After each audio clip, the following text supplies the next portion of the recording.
Is the US government really actively hunting real living breathing giants in the Kandahar Mountains of Afghanistan? Could the Kandahar Mountains of Afghanistan really harbor a dark living and breathing secret? I don't know what the hell I saw, and nobody ever briefed us about what it was. Since the ancient times, stories of giants roaming the earth have been spoken about throughout history. Although, the last giants believed to have walked on earth were thought to have gone extinct during the times of Noah's great flood. But is there more to the story of giants than has ever really been spoken of before? I think they knew what we were looking for, and I think they're aware of what's going on in those mountains. Could these giant creatures still exist today? And is the US military actively hunting and capturing them in the Afghanistan mountains?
Hi Patriots, have you ever heard of the red-headed giant of Kandahar, Afghanistan?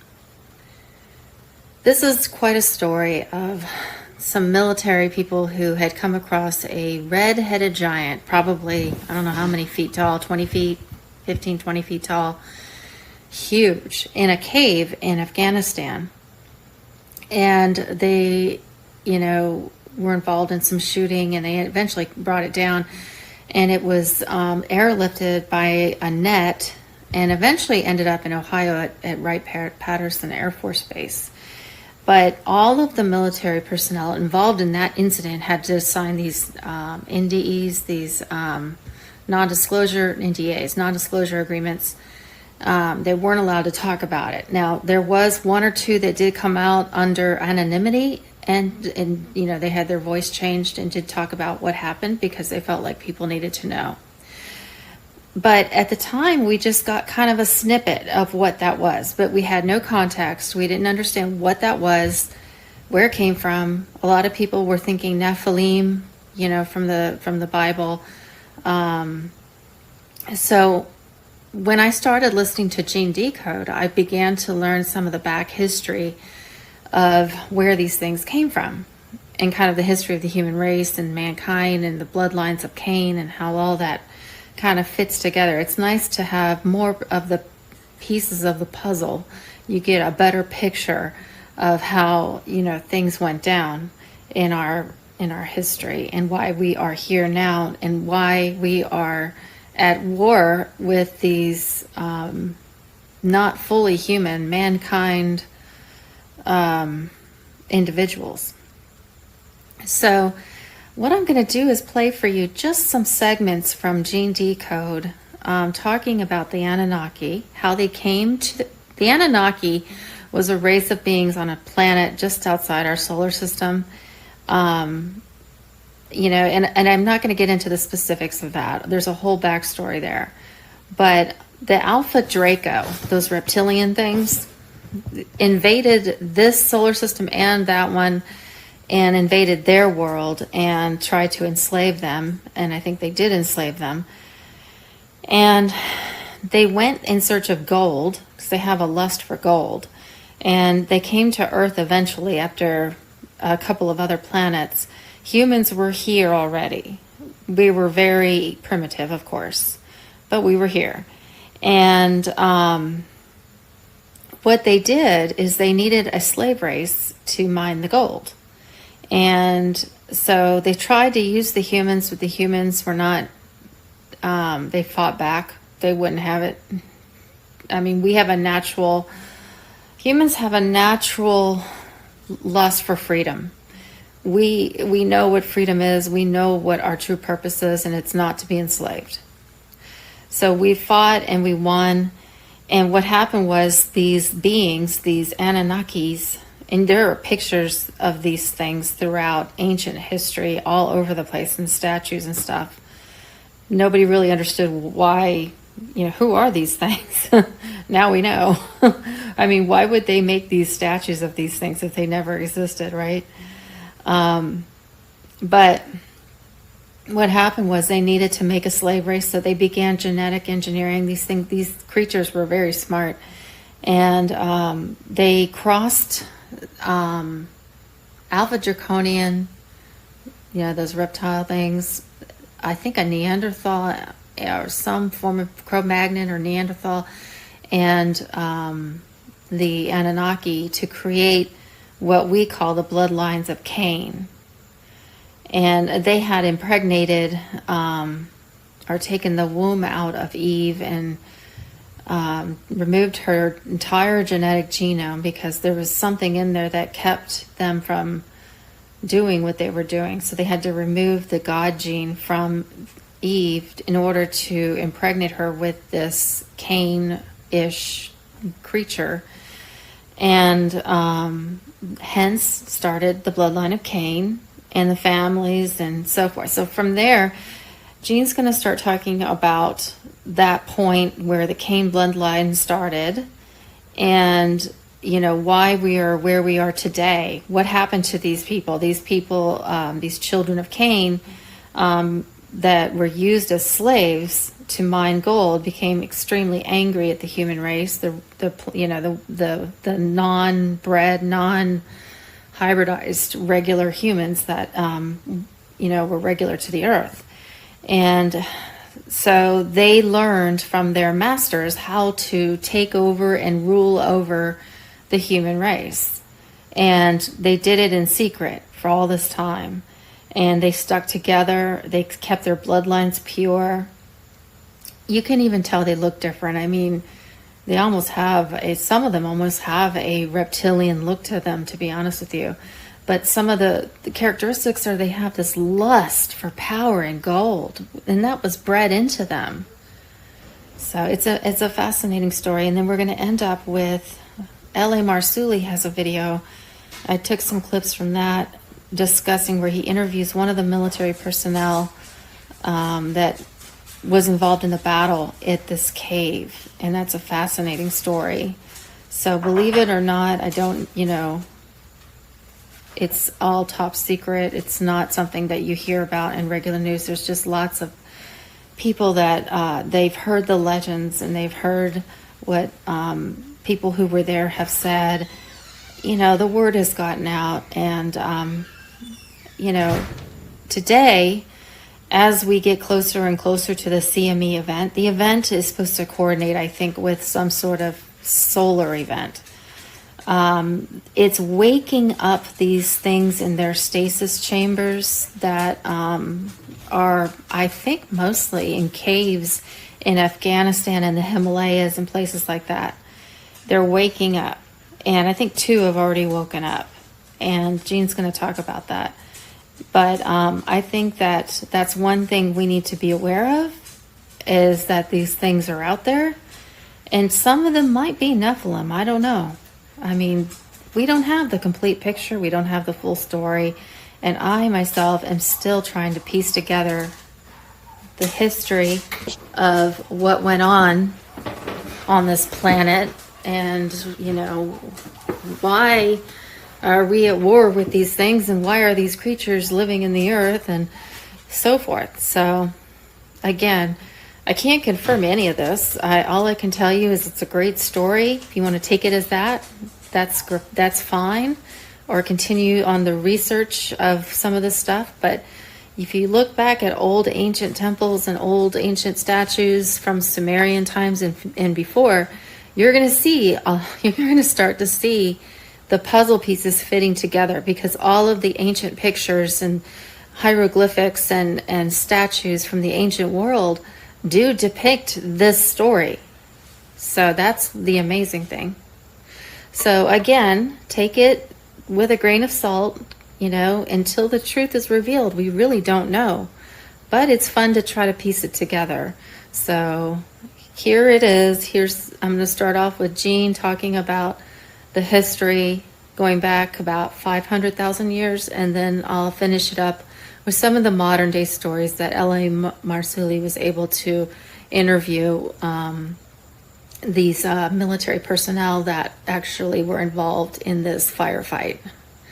So here we go, and keep your eyes open for these red-headed giants. Fair. These tall, at that time, the Anunnaki were over 60 feet tall, but now they're down to a mere 12 to 15 feet due to the continuing planetary atmosphere and energy destruction of their homeworlds. The tall red-haired giants came to get the vast gold on Earth and Tiamat at that time. So when they first came, 445,000 years, they came to Earth, and I'll go back through this and explain this later as I go in. And this is a statue made of how the Anunnaki looked when they came to Earth, the Anunnaki red-haired giants.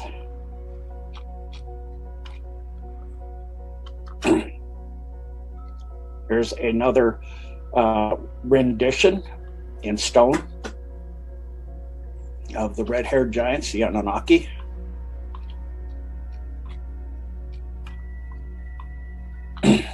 And some more showing their females and their males. Another statue.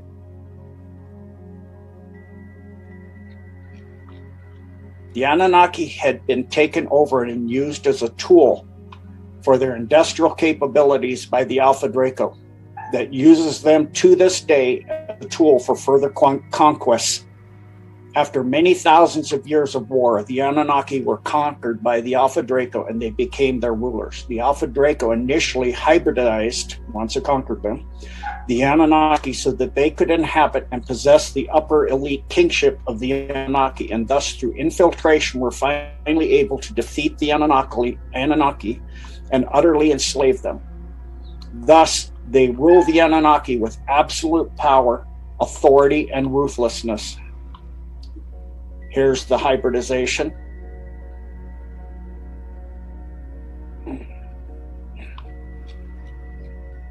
Because of the radiation and pollution of the nemesis worlds of the Anunnaki, the Alpha, do you see which ones? Of the Alpha Draco, of the Anunnaki worlds, the Alpha Draco flourish on the worlds of Nebru, Helion, and Orgoda, the three worlds of the Anunnaki in the Nemesis solar system, and now rule there with impunity in open as their gods, kings, and rulers.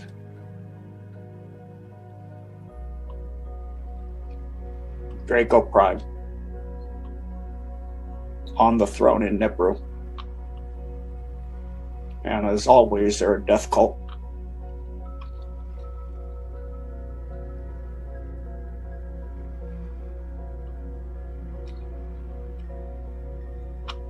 And they've had various kings and rulers that, this is a rendition of Marduk during the time he was ruling Nebru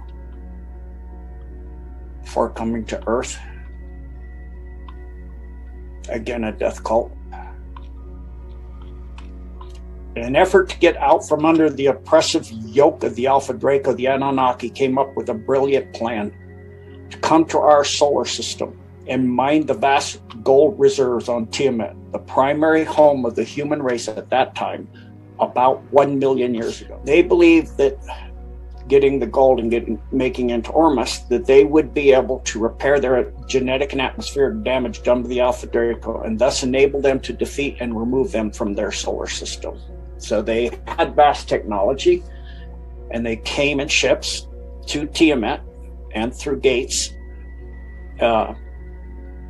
And here they are coming to Tiamat, and through vast technologies and different things. and hybridized as well under the yoke of the Draco. The humans on Tiamat at this time were at a 24-stranded genome. And although they were over 20 feet tall, they were dwarfed by the giant red-haired Anunnaki, which were over 60 feet tall during that time. So here's humans coming to trade gold to the Anunnaki. And here's the machines that they're making this gold into a monatomic form. Literally goes into a one-dimensional form. So the 2 dimensions are in the etheric realm, which allows you to reseed the atmosphere of a planet and heal a species as well. So this is the Anunnaki red-haired giants presiding over the rule of human slave servants here, and the little ones. They got some slave servants that they've already hybridized and taken from humans here, and they're smaller, sitting under his throne. So humans didn't care too much, and the Anunnaki red-haired giants presiding over the rule of the Atlan. Is the Martian people and Mars at that time. They also presided and ruled over the Atlan, which led Atlantis. So here's the Anunnaki in relation to the Atlan, and they're all enslaved. You can see all their hands behind their back. Finding that trade was insufficient to get the gold they wanted, they incited the nearby Martian inhabitants, the Atlan, into a conflict with the humans of Tiamat. The resulting battle finally destroyed the entire planet of Tiamat and decimated Mars.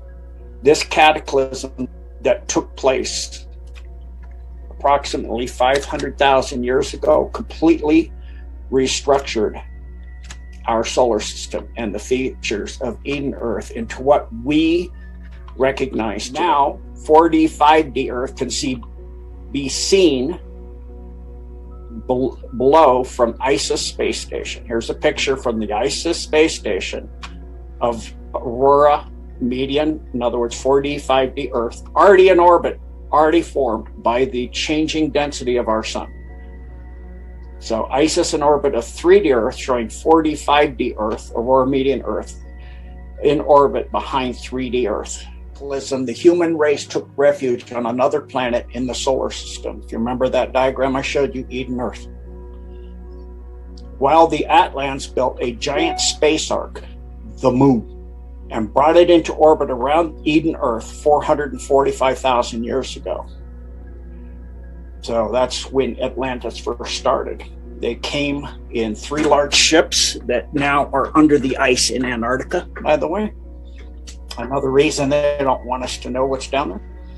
The Anunnaki again came to the home of the human race 445,000 years ago as well with the Atlans to mine gold.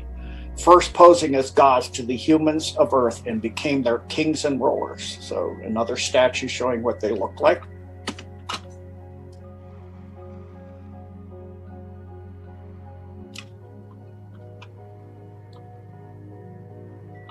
They're blue-eyed.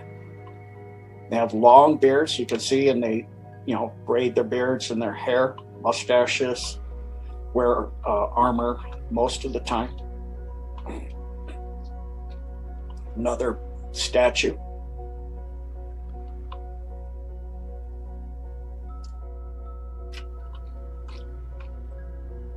But after several centuries of increasingly oppressive treatment that led to the eventual total enslavement of the human race, a rebellion and war happened that resulted in what was known as the Pyramid Wars, which is the cause of the destruction of the advanced civilization known as the Uyghur, which the Chinese are still putting in camps and harvesting them, their organs and things. This war resulted in the lush rainforests that were what are now the Gobi and Sahara Desert. This condition was caused by the dropping of antimatter bombs that not only decimated the vast and advanced civilization, but caused it to rain sand for 1,000 years in those areas. This is rendition of the Pyramid Wars, which they destroyed the first pyramids, and to help try to get the human race under control, burning and looting as they went.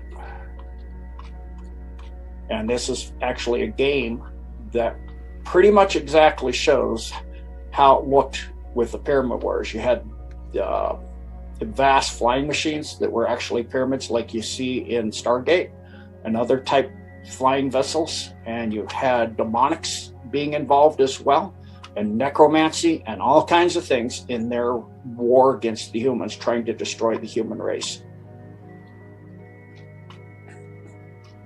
So what's left of that vast civilization? The Sahara Desert, sand for 1,000 years raining down.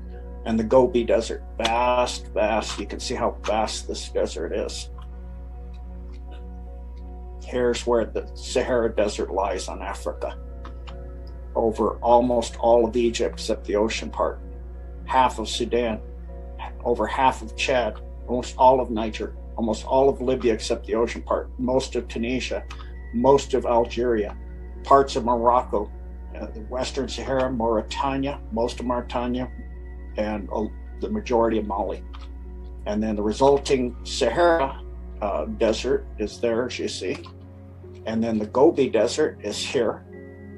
You can see vast Gobi Desert, which is a good portion of Mongolia and China. The Alpha Draco, realizing humans could not suitably be enslaved at this time, and it needed to be infiltrated and slowly genetically dumbed down, set about to genetically engineer a suitable slave mining species. Since they couldn't force humans to do it, they still wanted the gold, and the Anunnaki needed it as well, but the Draco also need gold. And so they set to engineer a species to mine gold for them. Since they couldn't force humans to do it, we actually defeated them in that battle. They had 144,000 ships, all but one were destroyed. That one was crippled and sent back to Nebru. We just said, leave us alone, as a messenger. Of course they didn't. The engineering encompassed taking genetics, the genetic engineering, in other words, of Cro-Magnon, Neanderthal, Anunnaki, and the Alpha Draco themselves. Initially, the Alpha Draco wanted to incorporate human genetics, but found it would not incorporate, as the resulting efforts always failed. This is due to human genome blocks put on the human genome by God. The Alpha Draco abducted a human breeding pair, removed a fertilized egg from the female's womb, and hybridized what they desired. They had to completely remove the human genome first. In other words, they took all of the genetics out of the fertilized egg to be able to create this mining species for them, which was Cro-Magnon, Neanderthal, Anunnaki, and Alpha Draco. The perfect slave miner, one that's intelligent enough, that has in the genetics the desire for gold beyond all things, a lust for gold that's incomprehensible to humans, and a greed, and that would do the bidding of the Alpha Draco and the Anunnaki. The bloodline, thus the bloodline of Cain, known as the Illuminati 13 bloodlines, was created. Here's how they initially looked for the females.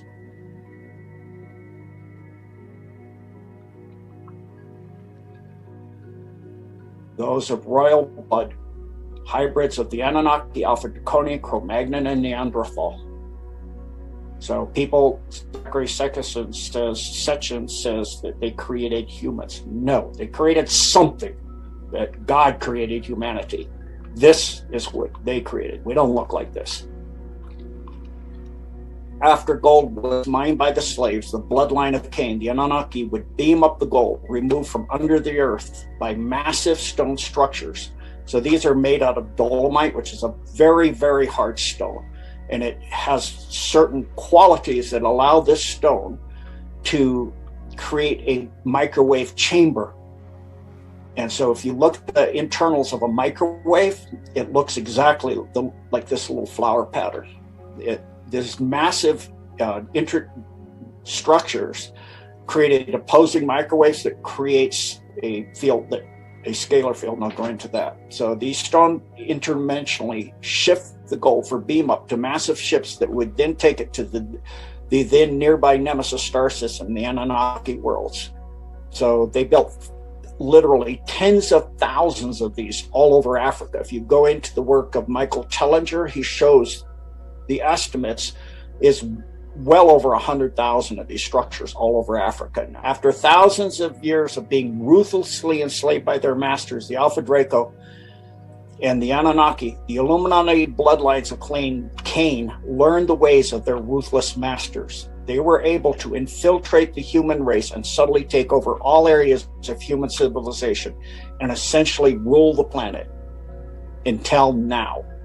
The Great Awakening of the human genetics. The Alpha Draco had been able to electromagnetically shut down the human genetics from the 12 strands. So we were 24 stranded on Tiamat, and when Tiamat, the massive cataclysm and the change in orbits of the planets brought us down to 12 strands, and then they were able to suppress the Earth's ley lines and fields and really tilt the Earth and all kinds of things, bring in Nibiru and Nemesis and orbits that would distort, and all kinds of technologies to bring the human down until it dropped to the only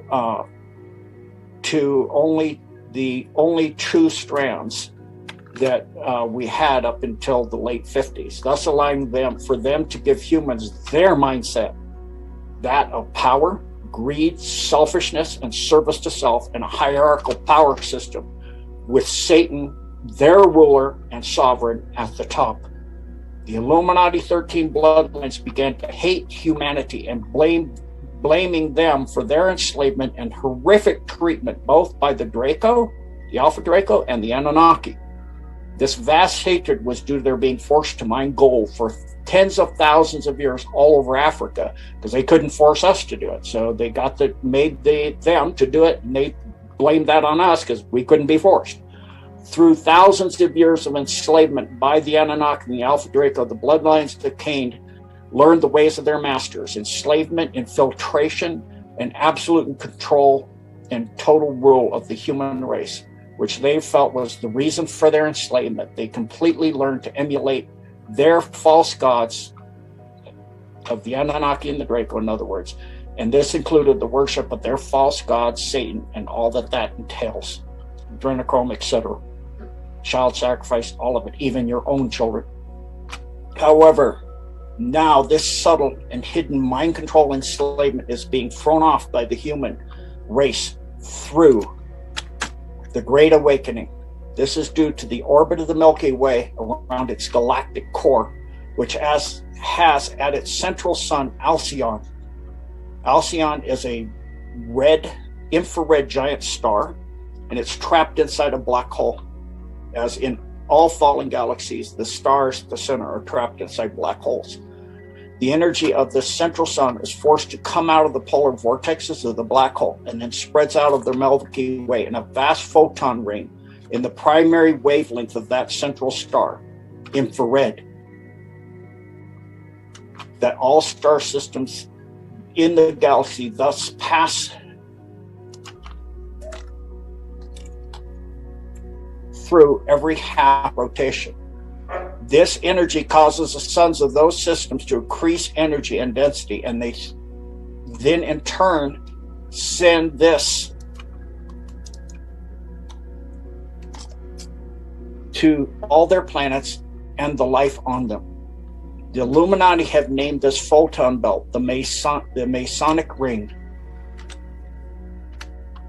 And it is the ring of energy that is increasing the activity of the Earth's sun, that then increases the dynamics of weather on all of the planets in the system. So if you look at Mars, it used to have polar ice caps. It doesn't.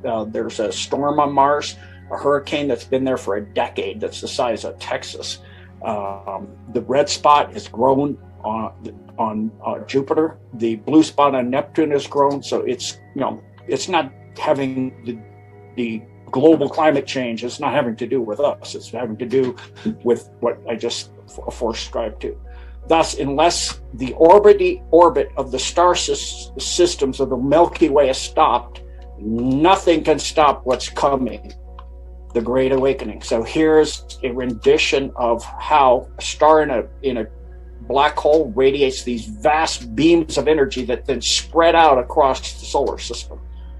So it looks like this.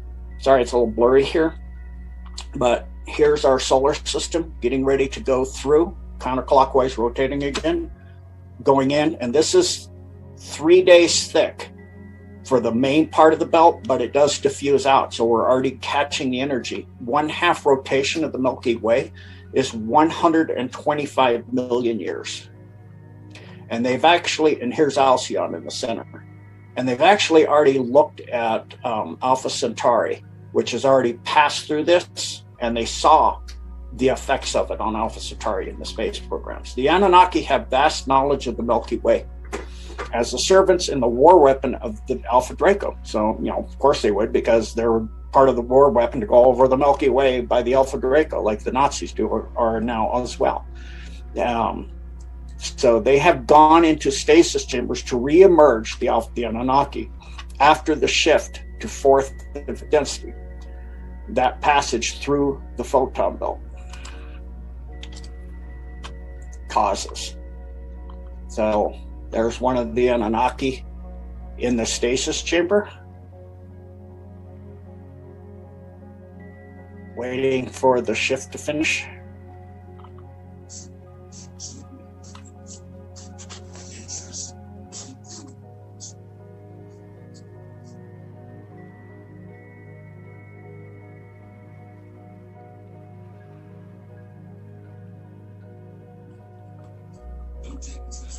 There's the statue I showed, the guy in the stasis saber, video of 12,000-year-old Anunnaki sleeping in stasis chamber found in Iran, ready to awaken. So they find these chambers all over the world. Different pictures, as you can see. There's the one that I had, it's gone. There's the one I showed you. So that's that one. A group of special forces were sent in to capture one of the red-haired giant Anunnaki that had its stasis chamber activated and came out of stasis, in other words, and had come out of stasis and was creating havoc and mayhem near Kandahar, Afghanistan. So I'll click on that. So this is a artist rendition, because it was classified, of what they found. And it actually, they had anesthetized it. It came back and it brought the craft down, and they had to emergency land and kill this Anunnaki. They're not very nice, and they're very aggressive. So what the military found in the desert of Afghanistan should not exist, as they say. And so this is, they had to fight it, and a few of the special forces got killed. This is an artist's rendition of going, because it's classified. This is the cave they actually pulled it out of. Again, that artist's rendition. This is artist's rendition of it in the craft, and then fighting and killing them. See if this actually plays. Okay, so now we have some background, some history behind these red-headed giants, the Anunnaki, the bloodlines of Cain, the 13 bloodlines. At least we have some basic understanding of what that history is, although I'm sure it's, there's still way more to that. Now we're going to hear from L.A. Marzulli, and he's going to be interviewing one of these military guys under anonymity that were at the shooting scene of this giant. So here we go. We would come back to the base, and we started hearing this rumor about a unit that killed what they started calling this really tall person. At first I didn't think anything of it, and then come to find out that the person that they killed actually was 3 times the size of a man, had extra digits on their hand and digits on their feet, and had red hair, and a special unit had come in and wanted this target. You were in Afghanistan in 2002, and you were called into a very remote section of Afghanistan because a patrol had basically gone missing. Exactly. Okay, Exactly. there's no villages around nothing. for miles. Right. So it's very remote. Yeah, very remote. So we flew in. To about 4 kilometers. We're hiking to the same area where they were supposed to make one of their checkpoints, one of their rally points. And before we left, there was all kinds of what happened with the ambush, but that was even odd because at the point of the ambush, he would call for maybe close air support, something, okay? There was no calls made, just off the bridge. So we're coming down a mountainside, and it was a nice path, a goat path. As we bent around this corner, you could see this opening of the cave. There's a cave as we're coming around. And then I see there's a lot of rocks, which is another oddity, and then bone matter. When I'm not close enough to identify what kind of bones, but I did see something I knew was a piece of our communications equipment. So instantly, we're thinking ambush, maybe animal, it could be anything. And there was enough room in front of this cave, but it had a sheer drop-off. But there was enough room that we actually got into a decent dispersal in case of ambush. You see something coming out of the cave, and it's moving with a speed and agility that catches you off guard. Everybody. And he comes out.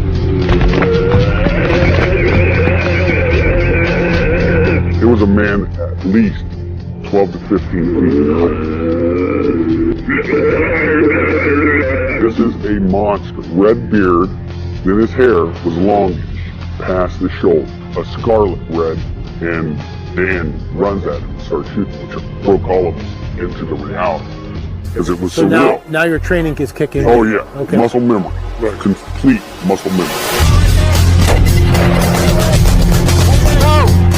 While Dan is moving at him, another bro of mine's laying down fire and I start firing. He skewers Dan. He's now got him on this pike. It went through him. He's still got him, and he's coming after more. We all just clicked in. I don't know what it was, but I remember we're all like, shoot him in the face, shoot him in the face. And our weapons components were in force. We had 308s, and we had Barrett 50s. This is sounding longer than it took. We're talking 30 seconds. And he's taking multiple hits and is still moving. He talked about this giant being 1,100 pounds, anywhere from 10 to 15 feet long, and it was killed. It was apparently shot somewhere in a cave in Afghanistan, but before it was shot, it lunged at several of our troops, our soldiers. It may have even gorged somebody.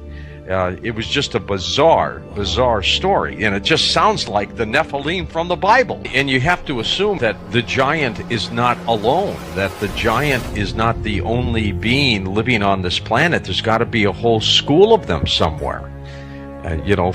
Maybe he's got a female mate. Maybe he's got children. Who knows?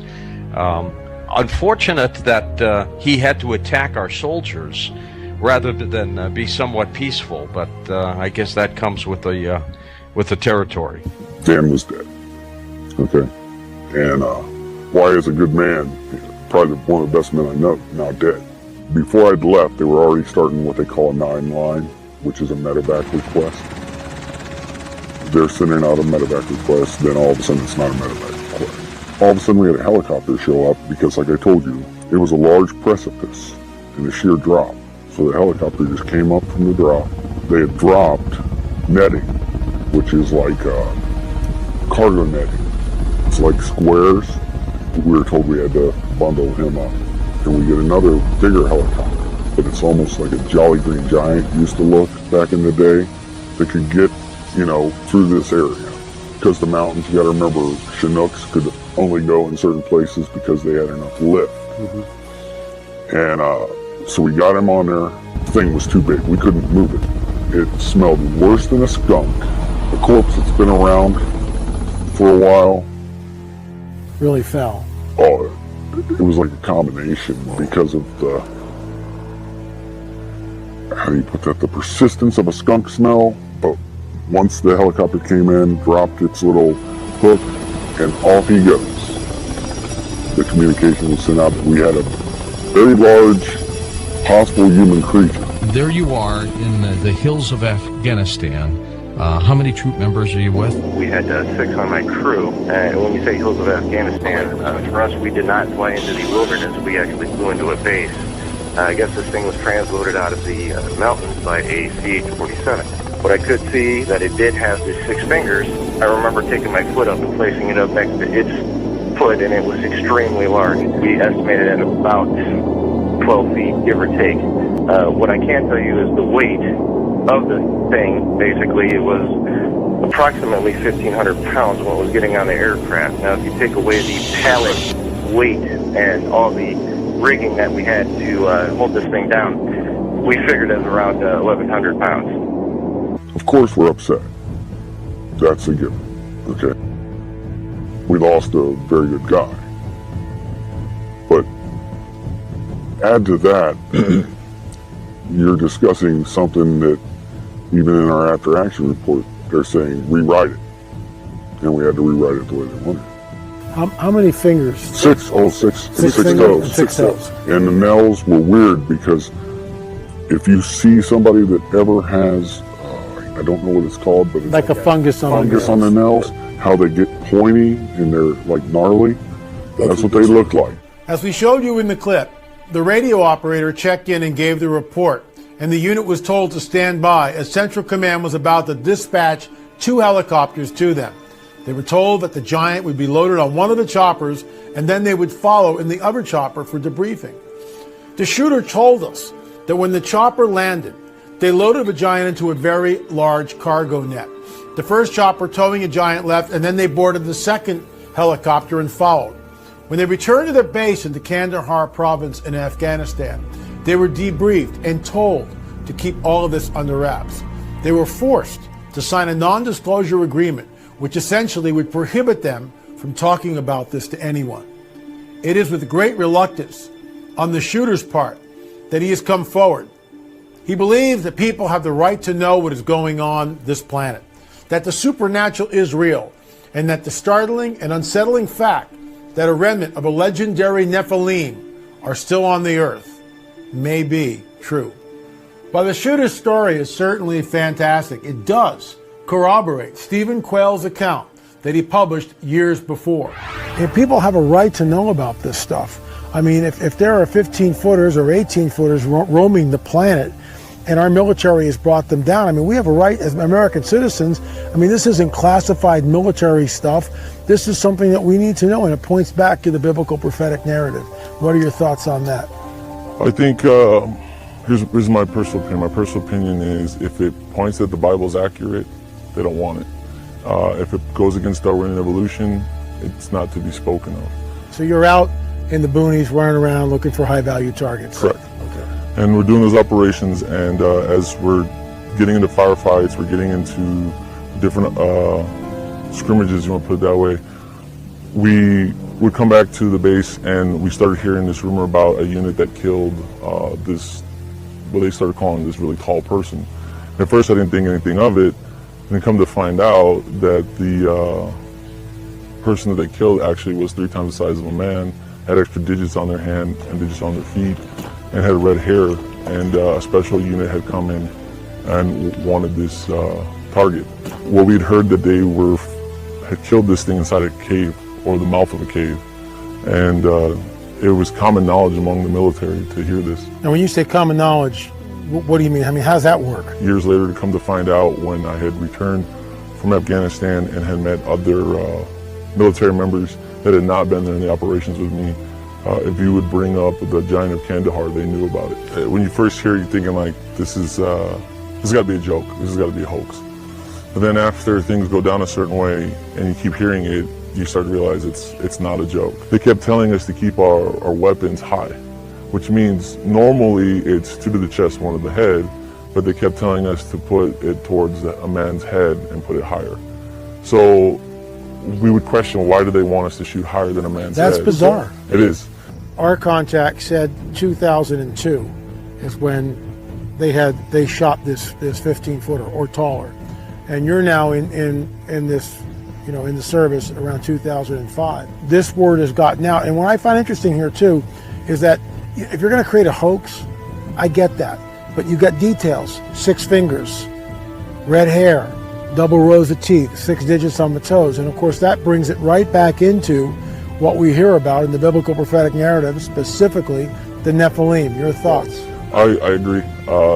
I would tell you that when I was doing my time in the service, and the stuff I saw, some of it I couldn't explain, like lights in the sky during firefights, like orbs or lights that would be the size of a softball that looked that size looking up in the sky but making weird noises.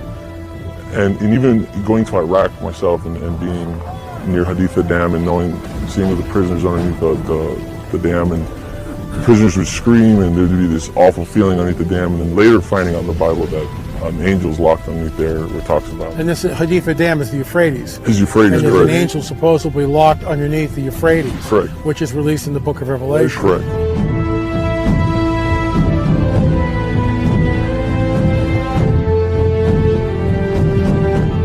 That's bizarre. So you're actually at this site, and soldiers are being locked in prison underneath the Haditha Dam. Correct. And they're freaking out. They were freaking out. They said they could feel it.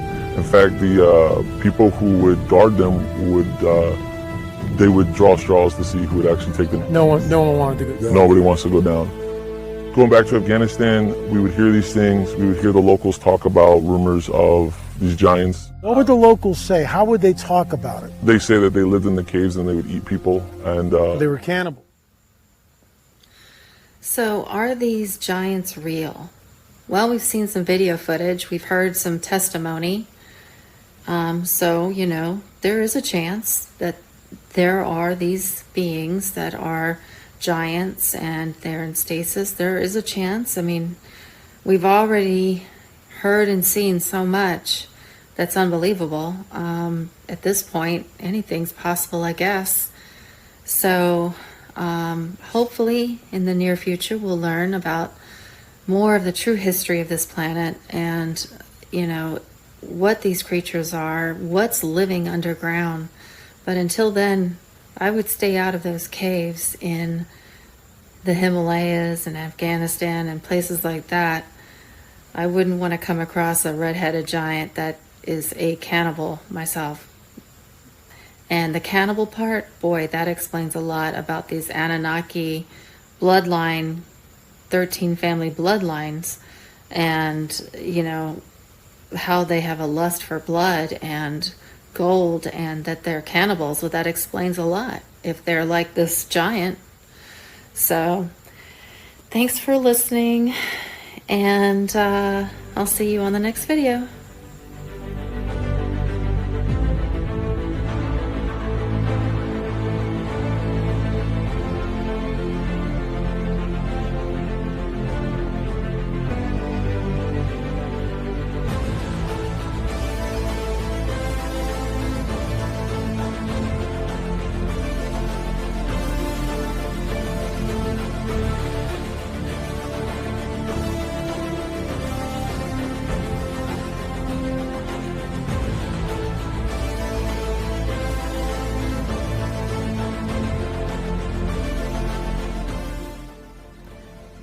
Hello, Patriots. I just wanted to say thank you to all of those who've been supporting my channel. I really do appreciate it. I couldn't do it without you. And I have a new payment platform called Stripe if you are interested in supporting the channel with a donation. And thank you again, and I'll see you on the next video.